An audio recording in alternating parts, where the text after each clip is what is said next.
புதுச்சேரியில் மின்கட்டணத்தை உயர்த்தி அரசு அறிவித்ததற்கு பொதுமக்கள் உள்ளிட்ட பல்வேறு அரசியல் கட்சியினர் தொடர்ந்து எதிர்ப்பு தெரிவித்து போராட்டங்களில் ஈடுபட்டு வருகின்றனர். இந்நிலையில் உயர்த்தப்பட்ட மின்கட்டணத்தை திரும்பப் பெற கோரியும் மின்துறையை தனியார் மயமாக்குவதை தடுத்து நிறுத்த கோரி போராட்டத்தில் ஈடுபட்டனர். கரூர் மாநகராட்சிக்குட்பட்ட நரசிம்மபுரம் பகுதியைச் சேர்ந்த ஜனார்த்தனன் என்பவர் அடையாளம் தெரியாத வாகனத்தில் மோதி விபத்துக்குள்ளானார். அப்போது அவ்வழியாக சென்ற முன்னாள் அமைச்சர் எம்.ஆர். விஜயபாஸ்கர் விபத்தில் சிக்கிய இளைஞரை மீட்டு அவசர ஊர்தியில் அனுப்பி வைத்தார்.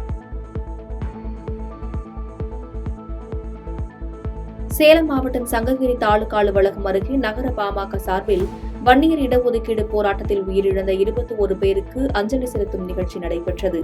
இதில் சங்ககிரி பாமக நகர செயலாளர் வி.டி. ஐயப்பன், பாமக நகர தலைவர் அர்ஜுனன், மாவட்ட செயற்குழு உறுப்பினர் சுப்பிரமணி உள்ளிட்டோர் மலர் தூவி அஞ்சலி செலுத்தினர். தேனி மாவட்டம் பெரியகுளம் அருகே சோத்துப்பாறை அணையிலிருந்து 3 கிலோமீட்டர் தூரத்திற்கு 1,50,00,000 ரூபாய் செலவில் புதிதாக கருங்கற்களால் ஆன சாலை அமைக்கப்படும் பணி நடைபெற்று வருகிறது. இதனை தேனி மாவட்ட ஆட்சியர் சஞ்சீவனா நேரில் சென்று ஆய்வு மேற்கொண்டார்.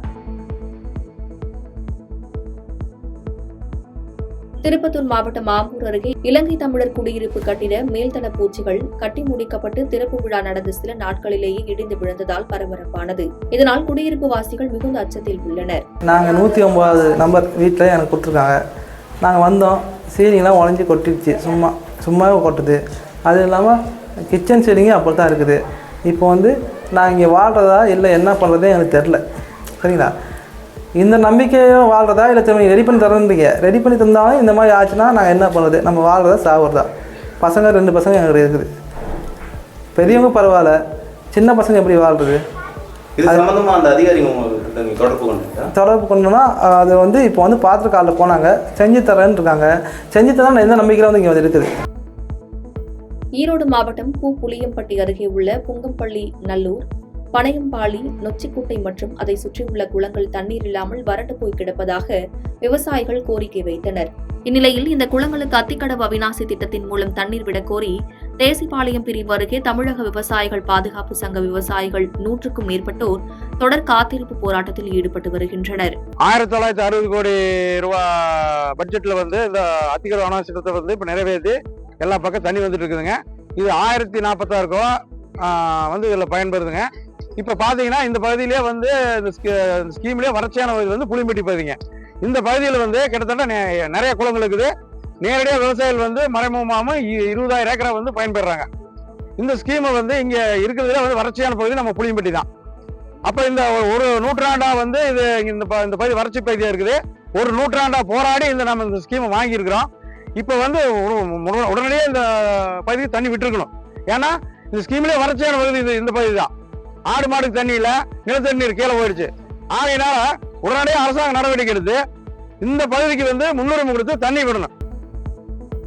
கள்ளக்குறிச்சி மாவட்டம் சங்கராபுரம் அருகே பெரியார் பிறந்த நாள் சமூக நீதி நாளாக தமிழக அரசு கொண்டாடும் நிலையில் பெரியார் சிலை முன்பு மது பாட்டில்களை கொட்டி அழித்து விடுதலை சிறுத்தை கட்சியினர் போராட்டத்தில் ஈடுபட்டனர். மேலும் விடுதலை சிறுத்தை கட்சி சார்பில் மது ஒழிப்பு மாநாடு நடத்த உள்ள நிலையில் மத்திய மாநில அரசு உடனடியாக மதுபான கடைகளை மூட வேண்டும் என கோரிக்கை கோஷங்களை எழுப்பினர்.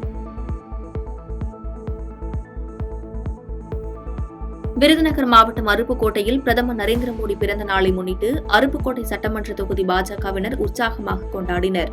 MS கார்னர் பகுதியில் பட்டாசு வெடித்து கொண்டாடிய பாஜகவினர் பல்வேறு நலத்திட்டங்களை வழங்கினர்.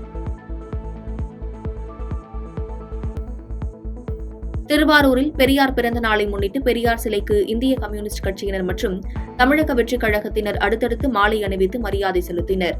இந்திய கம்யூனிஸ்ட் கட்சி சார்பிலும் தமிழக வெற்றிக் கழகத்தின் மாவட்ட மாணவர் அணி சார்பிலும் பெரியார் சிலைக்கு மாலை அணிவித்து மரியாதை செலுத்தினர்.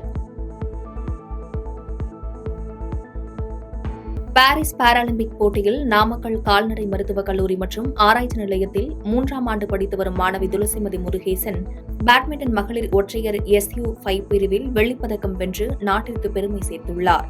இந்நிலையில் நாமக்கல்லில் செய்தியாளர்களிடம் பேசிய மாணவி துளசிமதி முருகேசன் சிறுவயதிலிருந்து தனது தந்தை பயிற்சி அளித்து வந்ததோடு மட்டுமல்லாமல் அரசு விளையாட்டு விடுதிகளில் பயிற்சி எடுத்துக் கொண்டு அரசு தந்த உதவித்தொகை மூலம் விளையாட்டுத் துறைகளில் பயிற்சிகளில் ஈடுபட முடிந்ததாக கூறினார். மேலும் மத்திய மாநில அரசுகள் விளையாட்டுத்துறைக்கு அதிக முக்கியத்துவம் கொடுத்து ஊக்கமளித்து வருவதாகவும் கூறினார். SU5 உமன் சிங்கிள்ஸ் கேட்டகரியில சில்வர் மெடல் வின் பண்ணியிருக்கேன். சின்ன வயசுலேருந்து அப்பா தான் எனக்கு கோச்சிங் கொடுத்தது எல்லாமே. நான் சின்ன வயசுலேருந்து எந்த ஒரு ப்ரைவேட் கிளப்லேயும் போய் ப்ராக்டிஸ் பண்ணல. முழுக்க STAT நம்ம கவர்மெண்ட் ஸ்டேடியமில் காஞ்சிபுரம் STATயில் ப்ராக்டிஸ் பண்ணி கவர்மெண்ட்டோட ஸ்கீம்ஸ்னாலையும் அவங்க கொடுத்த சலுகைனாலையும் பயனடைஞ்சு நான் இவ்வளோ தூரம் வந்திருக்கேன். ரொம்ப பெருமையாக இருக்குது. தருமபுரி மாவட்டம் அரூர் பேருந்து நிலையம் அருகே திருமண மண்டபத்தை ஒட்டியவாறு அமைக்கப்பட்டுள்ள மின்மாற்றியில் திடீரென தீ விபத்து ஏற்பட்டுள்ளது. இதனை கண்ட அக்கம் பக்கத்தில் இருந்தவர்கள் உடனடியாக தீயணைப்பு துறையினருக்கு தகவல் கொடுத்தனர். தொடர்ந்து சம்பவ இடத்திற்கு வந்த தீயணைப்பு வீரர்கள் தீயை அணைத்தனர். இதனால் பெரும் சேதம் தவிர்க்கப்பட்டது. தருமபுரி மாவட்டம் பாப்பாரப்பட்டி அருகே மாரியம்மன் கோவிலில் மாவட்டத்திலேயே முதலில் உயிர்மை எழுத்துக்கள் பொறிக்கப்பட்ட கோவிலில் 10 டன் எடையுள்ள பண்டியல்கள் கோபுரத்தின் மீது வைக்கப்பட்டது. இதனைத் தொடர்ந்து மாரியம்மனுக்கு 12 விதமான அபிஷேகங்கள் செய்யப்பட்டு தீபாராதனை நடைபெற்றது. நாமக்கல் மாவட்டம் பரமத்தி வேலூர் அருகே உள்ள திடுமல் ஊராட்சியில் சாலை ஓரத்திலிருந்து 100க்கும் மேற்பட்ட மரங்களை வெட்டியவர்களை பொதுமக்கள் மடக்கி பிடித்தனர். இதுகுறித்து அறிந்த காவல்துறையினர் மரங்களை வெட்டியவர்களையும் மரம் ஏற்றி செல்ல பயன்படுத்திய லாரியையும் சிறைப்பிடித்து காவல் நிலையத்திற்கு அழைத்து சென்று விசாரணை நடத்தி வருகின்றனர்.